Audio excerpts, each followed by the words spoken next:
नहमदुहु व नसल्ली अला रसूलिहिल करीम अम्मा बाद अऊज़ु बिल्लाहि मिनश शैतानिर रजीम बिस्मिल्लाहिर रहमानिर रहीम इन्नल्लाह व मलाइकतहु युसल्लूना अलन नबी या अय्युहल्लज़ीना आमनू सल्लु अलैहि व सल्लिमू तस्लीमा अल्लाहुम्मा सल्लि अला सय्यिदिना व मौलाना मुहम्मद व अला आलि सय्यिदिना व मौलाना मुहम्मद व बारिक वसल्लम सलातो व सलाम अलैका या रसूलल्लाह सल्लल्लाहु तआला अलैहि वसल्लम। अस्सलामु अलैकुम व रहमतुल्लाहि व बरकातहू। वालेकुम अस्सलाम व रहमतुल्लाहि व बरकातहू। आप लोगों ने बड़े अच्छे बोलने वाले बड़े अच्छे मुकर्रर सुने हैं और सुनते रहे हैं। मैं कोई मुकर्रर नहीं हूं। आज इस मौके पर ज़हूर साहब और दिगर मेंबरान के इसरार पे आपके सामने चंद बातें जो मेरे दिल में हैं वो आपके सामने रखने के लिए खड़ा हुआ हूं। उम्मीद है कि अल्लाह रब्बुल इज़्ज़त उसके प्यारे हबीब सरकार दो आलम मोहम्मद मुस्तफ़ा सल्लल्लाहु ताला अलैहि वसल्लम के सदक़े व तुफ़ैल में और गौस रिफाई अबुल अलमैन माशूक अल्लाह हज़रत सैयद अहमद कबीर रिफाई रज़ी अल्लाह ताला अन्हु की बाबरकत दुआओं के वसीले से मुझे उन बातों को आपके सामने सही तरीके से रखने की हिदायत अता करे और आपको वो बातें सुनकर उन बातों पर अमल करने की हिदायत अता करे। सबसे पहले तो मुझे ये कहा गया है कि आप सिलसिले रिफाई के बारे में कुछ बातें कहें। सिलसिले रिफाई किसी तारुफ का मोहताज नहीं है और जो सिलसिले रिफाई के बानी है गौस रिफाई अबुल अलमैन माशूक अल्लाह हज़रत सैयद अहमद कबीर रिफाई रज़ी अल्लाह ताला अन्हु की जात भी किसी तारुफ की मोहताज नहीं है। जिस जात को हुजूर अकरम सरकार दो आलम मोहम्मद मुस्तफ़ा सल्लल्लाहु ताला अलैहि वसल्लम ने दस्तबोसी से सरफराज किया, उस जात के सिलसिले में हम और आप मुरीद हैं, उस सिलसिले से हम और आप मुंसलिक हैं। ये हमारी बहुत बड़ी खुशकिस्मती है। अल्लाह का बड़ा एहसान है हम पे कि हुजूर की उम्मती होने के साथ साथ हम सैयद अहमद रिफाई रज़ी अल्लाह ताला अन्हु के सिलसिले में बैठ हैं और उनसे मुरीद हैं। इस सिलसिले के बारे में ज्यादातर यही बात ज्यादातर मशहूर है कि भाई ये सिलसिला जो है उस सिलसिले में जो तरीका है वो रातिब का तरीका है और रातिब में दफ के साथ मनकबत और कसाइद पढ़े जाते हैं और उस वक्त जो सिलसिले के मुरीद हैं वो एक वज्द की हालत में अपने सीने पे ज़र्ब लगाते हैं, अपने सीने के आर पार औजार कर देते हैं और सैयद अहमद रिफाई साहब की दुआओं के वसीले से उनके जिस्म को कोई नुकसान नहीं पहुंचता। बेशक ये सैयद अहमद रिफाई साहब की बहुत बड़ी करामत है, लेकिन रिफाई सिलसिला सिर्फ इस करामत तक महदूद नहीं है। आप हजरत जो रिफाई सिलसिले से मुंसलिक हैं, आप हजरत के इस वाक़े से बखूबी वाकिफ है कि जब हजरत 555 हिजरी में हज का फरीजा अदा करके रोज़े रसूल पर पहुंचे तो आपने रसूलुल्लाह सल्लल्लाहु अलैहि वसल्लम को अपना सलाम पेश किया कि अस्सलामु अलैका या जद्दी, ऐ मेरे नाना आप पर सलाम है। और वहां पे जो मौजूद जायरीन थे 90,000, किताबों में आया कि 90,000 जायरीन वहां पे मौजूद थे, जिनमें गौसे आजम दस्तगीर महबूब सुबहानी कुतुब रब्बानी शेख अब्दुल कादिर जिलानी खुद भी मौजूद थे। वो इस बात के शाहिद हैं, जिस वक्त सैयद अहमद रिफाई साहब ने हुजूर सल्लल्लाहु ताला अलैहि वसल्लम पे सलाम पेश किया, उसी वक्त फौरन हुजूर सल्लल्लाहु ताला अलैहि वसल्लम ने अपने मज़ार मुक़द्दसा से सलाम का जवाब दिया, वालेकुम सलाम या वलदी, ऐ मेरे बेटे तुझ पर भी सलाम हो। और इस सलाम का जवाब सुन के एक अजीब सी कैफियत सैयद अहमद रिफाई साहब पे तारी हो गई और वो जार जार रोने लगे। और इस हालत में उन्होंने एक अरबी में रुबाई पढ़ी, जिसका ट्रांसलेशन इस तरह से था कि भाई जब मैं आपके मज़ार मुक़द्दस से दूर था तब मैं अपनी रूह को आपके मज़ार पे भेजता था रोजाना, और वो आपकी चौखट का बोसा लेके मेरा सलाम अर्ज करती थी। आज मैं बजाते खुद आपके हुजूर में मौजूद हूं, पेश हुआ हूं, तो मेरी ये दिली तमन्ना है कि नाना जान आप कब्र मुबारक से अपना हाथ निकालें ताकि मैं आपके हाथ पे बोसा दे सकूं। और अल्हम्दुलिल्लाह अल्लाह के हुक्म से उसी वक्त हुजूर के हुजूर का मज़ार शक हुआ और उसमें से हुजूर का पुरनूर हाथ निकला और सैयद अहमद रिफाई साहब ने उस मुकद्दस दस्त पे बोसा दिया, अल्हम्दुलिल्लाह। सुभान अल्लाह। और ये बात के शाह बगदाद गौसे आजम दस्तगीर खुद शाहिद हैं और तारीख की कई किताबों में इस वाक़ये को सनद के साथ बयान किया गया है। तो इस वाक़ये को झुटला तो कोई सकता ही नहीं है, लेकिन हमें मुरीद होने के तौर पे एक बात समझनी चाहिए कि भाई हुजूर का अल्लाह के हुक्म से हाथ अपने मज़ार से निकालना कोई बड़ी बात नहीं है। हुजूर है, अल्लाह का हुक्म है, कुछ भी हो सकता है, लेकिन हमें इस बात पे गौर करना चाहिए कि वो शख्सियत जिसकी इल्तिजा पे, जिसकी रिक्वेस्ट पे हुजूर ने अपना हाथ आगे बढ़ा दिया, वो शख्सियत हुजूर के कितने करीब होगी कि जिसके एक कहने पे हुजूर ने अपना हाथ निकाल दिया। और वो कुर्बत हुजूर से और अल्लाह से उन्हें क्यों हासिल है। आज हम और आप सैयद अहमद रिफाई साहब का दामन थामने का, उनके मुरीद होने का दावा करते हैं क्या, लेकिन हम वाकई में उनका दामन हमने अपने हाथों में थामा है? वाकई में हम उनके बताए हुए रास्ते पे, उनकी बताई हुई हिदायतों पे अमल कर रहे हैं? ज्यादातर इसका जवाब ना में होगा। तो मेरी आपसे बस यही गुजारिश है कि हम जिन बुजुर्गों का दामन थामने का दावा करते हैं, जिन बुजुर्गों से हम मोहब्बत और अकीदत का दावा करते हैं, जिन बुजुर्गों के लिए हम रातिब की महफिल में अपना सर कटा के रखने का दावा करते हैं, उन महफिलों, उन बुजुर्गों की बताई हुई हिदायतों पे अमल करना वो सबसे बड़ी बात है। आप आकर रातिब में जो ज़र्ब लगाएंगे, मैं मानता हूं कि उससे बड़ी बात यही कि आप सैयद अहमद रिफाई साहब की एक बताई हुई हिदायत पे अमल कर लें।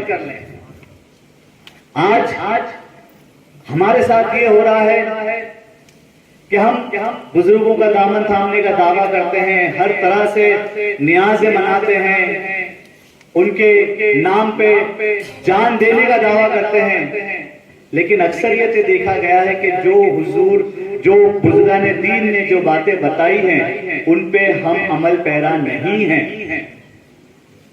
आज हम अगर उनकी बातों पे अमल पैरा नहीं है तो शर्मिंदगी आपके पीर को होती है। तो आपसे बस एक यही इल्तिजा है कि जो आपके बुजुर्गों ने, आप जिस सिलसिले से भी वाबस्ता है, जिस सिलसिले से भी आप मुरीद हैं, जिस सिलसिले से भी आप मुंसलिक हैं, आप उस सिलसिले के बानी और उस सिलसिले के बुजुर्गों ने जो आपको नेक हिदायतें दी है, जो सिरातुल मुस्तकीम पे चलने की हिदायत दी है, उन हिदायतों पे बाअमल रहें, ताकि आपकी मोहब्बत उन बुजुर्गों के लिए और बढ़े। अभी जो मोहब्बतें हैं वो भी मोहब्बतें हैं, बिल्कुल हैं, लेकिन कुछ हद तक वो खोखली नजर आती है। हम अगर किसी से मोहब्बत करते हैं तो मोहब्बत का तकाजा ये है कि उसकी हर कही हुई बात पे हम अमल करें। तो ये कहां की मोहब्बत है कि भाई नमाज पढ़ने का हुक्म दिया गया है लेकिन हम नमाजों में नजर नहीं आते हैं।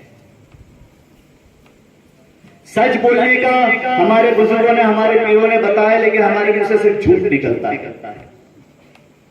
अच्छे अखलाक, अच्छी जबान, अच्छा किरदार रखने का हमारे बुजुर्गों ने हमें हिदायत दी है, लेकिन हमारे किरदार के ठिकाने नहीं। हम वादों से यूं मुकर जाते हैं जैसे कोई अहमियत नहीं है वादों की।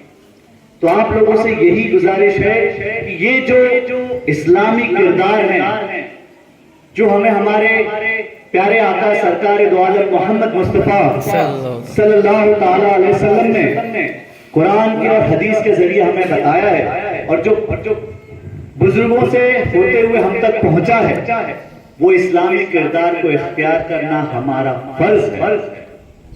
आप कोशिश करें तो आप देखेंगे कि आपके लिए अल्लाह किस तरह से आसानी फरमाता है। आप अगर ये नियत कर लेंगे कि हाँ, कल से मुझे हर एक नमाज बाजमात अदा करनी है, और इस नियत से आप रात को सोएंगे, तो आपको मैं बताता हूं फजर की नमाज के वक्त आपकी आंख अपने आप खुल जाएगी। आंख खोलना उसका काम है, लेकिन बिस्तर से उठ के वजू करके मस्जिद में आना ये आपका काम है। तो मैं आपसे यही गुजारिश करता हूं कि हम जिन बुजुर्गों का दामन थामने का दावा करते हैं, उन बुजुर्गों की बताई हुई बातों पे अमल करना हमारे लिए फर्ज है। और आप तमाम को बस यही हिदायत है कि इस हिदायत को आप दिल में बसा लें और उस पे अमल करने की पूरी कोशिश करें। मैं अपने पीरों की दुआओं के वसीले से सैयद अहमद रिफाई साहब के सदके में और हुजूर सल्लल्लाहु अलैहि वसल्लम के सदके में अल्लाह की बारगाह में दुआ करता हूं कि अल्लाह ताला आपको नेक हिदायत अता करे, आपको बुजुर्गाए दीन की बताए हुए रास्ते पे चलने की नेक हिदायत अता करे और आपकी जिंदगी में बरकतें अता करे। और सबसे बड़ी बात है कि जब हम इस्लामी किरदार को इख्तियार करेंगे तो अपने आप आपस में अल्लाह ताला मोहब्बत और इत्तेफाक और इत्तेहाद अता करेगा। तो हिदायत की बात तो ये थी जो मैंने आपके सामने रख दी है। रातिब के सिलसिले से कुछ बात करना चाहूंगा कि जो आजकल जिस तरह से रातिबों का अपने माहौल बन गया है, जिस तरह की ज़र्ब रातिबों में हो रही है, वो खिलाफ रातिब बात है। मैं हमेशा हर रातिब में बताता हूं और फिर से आज आपके सामने दोहराना चाहूंगा कि जब तक आप लोग इस बात को सही नहीं करेंगे, मैं आपके सामने ये बात कहता रहूंगा, क्योंकि जो हरकतें आजकल हो रही है उससे रिफाई सिलसिला बदनाम हो रहा है, सैयद अहमद रिफाई साहब का नाम बदनाम हो रहा है। आज हम बोलते हैं कि रिफाई सिलसिले की करामत, बिल्कुल करामत, अल्लाह की देन है, हुजूर की इनायत है सैयद अहमद रिफाई साहब को। लेकिन करामत ये नहीं है कि खून निकले, करामत ये है कि ज़र्ब भी हो जाए और खून भी ना निकले। और अगर खून निकले तो जो साहिब सज्जादा है या जो खलीफा उस वक्त मौजूद है, उसे अहमद रिफाई साहब का नाम लेकर अल्लाह को सामने रख के अपना लुआब उस जख्म पे लगा देंगे, तो उसी वक्त हुजूर के सदके में वो ज़र्ब बंद हो जाएगी। लेकिन आज जो बात हो रही है वो तमाशा हो रहा है। आज हम लोगों को ये दिखाना चाहते हैं कि देखो किस तरह से खून निकलता है, जानबूझ के खून निकाला जाता है, जानबूझ के ऐसी ज़रबे खेली जाती है, और फिर जब खून निकलता है तो उस वक्त उस शख्स को रोका भी नहीं जाता कि भाई रुक जा, भाई खून निकल रहा है, बस हो गया।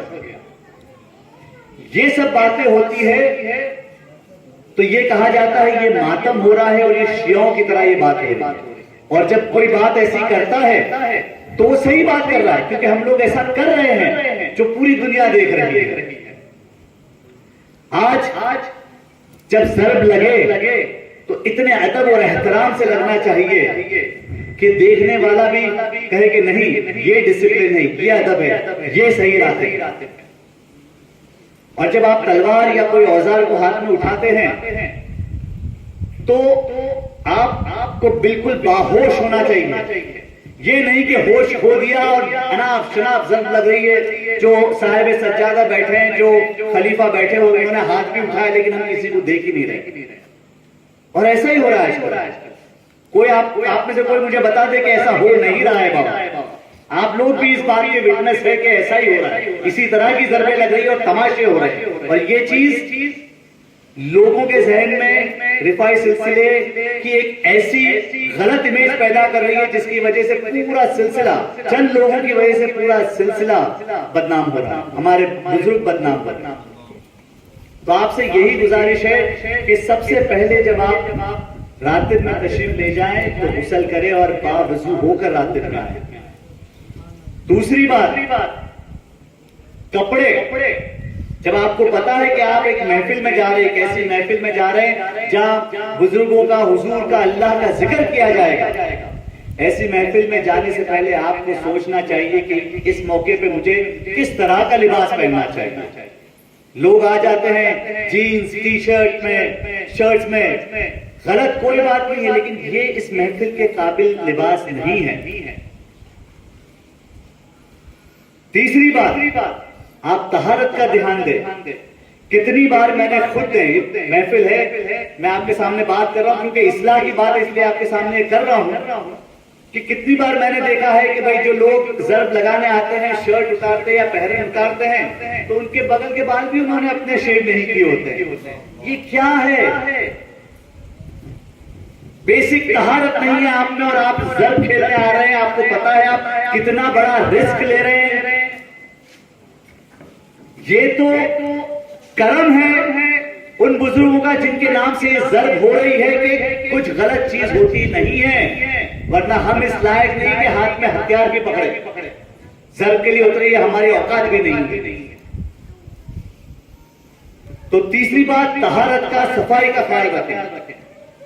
चौथी बात, जब आप आए तो जो साहिब सज्जादा है उससे इजाजत लें। आपको जो ज़र्ब करनी है उसकी इजाजत लें। अगर वो इजाजत दे तो वो ज़र्ब करें आप, अगर वो ना कह दे, इजाजत ना दे तो वो ज़र्ब मत करें, हुज्जत मत करें। इसके बाद जब आप तलवार लेके खड़े हों और जब आप अपने बदन पे ज़र्ब लगाएं तो आपकी नजरें हमेशा साहिब सज्जादा पे या जो अगर खलीफा साहब मौजूद है उनकी नजरों से मिली हुई होनी चाहिए। और जिस वक्त वो साहिब सज्जादा हाथ उठा दे तो उसी वक्त आप रुक जाए, क्योंकि उनका हाथ उठता है तो उनकी खुद की मर्जी से नहीं उठता। उनको हुक्म होता है कि अब इस ज़र्ब को रोक दे, क्योंकि आपको और हमें नहीं पता होता कि अगले बार में क्या होने वाला है। तो आपसे बस यही गुजारिश है कि इन अदब व एहतराम के साथ ज़र्ब खेलें और ज़र्ब को तमाशा ना बनाएं। अभी जिस तरह का सर्कस चल रहा है, मैं तो इसे सर्कस ही कह रहा हूं कि एक तरह का सर्कस चल रहा है रातिब के नाम पे। ये बिल्कुल गलत बात है। अदब और एहतराम से करें। और ये एक दिखावा नहीं है, ये कंपटीशन नहीं है कि उस बंदे ने ये ज़र्ब लगाई तो मुझे इससे बढ़कर ज़र्ब लगानी है। नहीं है। आप अगर यहां ज़र्ब लगाते हैं या यहां ज़र्ब लगाते हैं, एक ही बात है।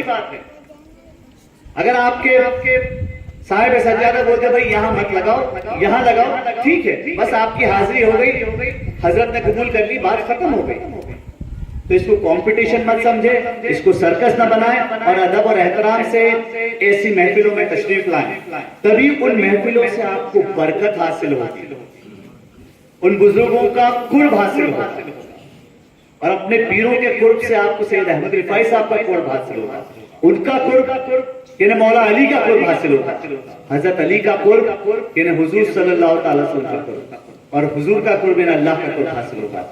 तो बस आपसे यही गुजारिश है कि नमाजों की पाबंदी करें, जो इस्लाम के फराइज हैं उनको बखूबी अंजाम दें, और जो महफिलों में आए तो अदब एहतराम से आए और उस महफिल के जो आदाब है उनको बखूबी निभाएं ताकि उन महफिलों से आपको बरकतें हासिल हो। इसके अलावा आगे बढ़ने से पहले आपसे मैं जानना चाहूंगा कि आप इन बातों के बारे में क्या समझते हैं, या आपको कुछ पूछना हो तो आप पूछ सकते हैं। मेरा जितना इल्म है उस हिसाब से मैं आपको जवाब देने की कोशिश करूंगा। किसी के दिमाग में कोई डाउट नहीं है? कोई तो होगा, कोई कुछ तो पूछना चाहेगा भाई। अच्छा ये बताइए, जो मैंने बातें की वो सही है या गलत है? ऐसा होता है या नहीं होता है? होता है। होता है ना हज़रत? तो अब इस्लाह हो गई ना आपकी। अब मैंने आपको बता दिया, अब आपका फर्ज है कि ये बात अपने तक ना रखें, इसको लोगों तक ले जाए। और सिर्फ ले जाना नहीं, उस पर अमल भी करनी है और दूसरों को भी इसरार करना है कि इन बातों पे अमल करें। समझे आप? इसके अलावा अगर मैं आज अभी भी बता, किसी को कुछ सवाल रातिब के मुतालिक, रिफाई सिलसिले के मुतालिक अगर जानना हो तो मेरा जितना इल्म है उस हिसाब से मैं आपको जवाब देने की कोशिश करूंगा। अगर ठीक है, और कुछ एजुकेशन की बात की जाए। नहीं, ऐसे देखिए, ज़र्ब जो होती है, पहली बात तो ये कि हर एक आजू पे ज़र्ब लगाने के अलग औजार होते हैं। समझे? अभी कई जगह देखा गया है कि जबान में 25 से 30 अलवानियां लगाई जा रही है। भाई ये करने की क्या जरूरत है? आपने अगर जबान में एक अलवानी भी लगा ली, ये बहुत बड़ी बात है। आर पार करना कोई हंसी खेल नहीं है। लेकिन फिर ये देखा जाता है कि उसी जबान में 30 अलवानियां लगी। मुझे इन्होंने एक वीडियो बताई थी, उसमें जबान में 30 अलवानियां। भाई ये तो आप अपने आप को तकलीफ दे रहे हैं। क्यों करने की जरूरत है? आज एक बंदा जो रातिब देखने आया है, वो यही बात देख के हैरान रह जाता है कि आर पार कहा कैसे इन्होंने भाई। एक ही ज़र्ब आपने लगा ली, काफी है।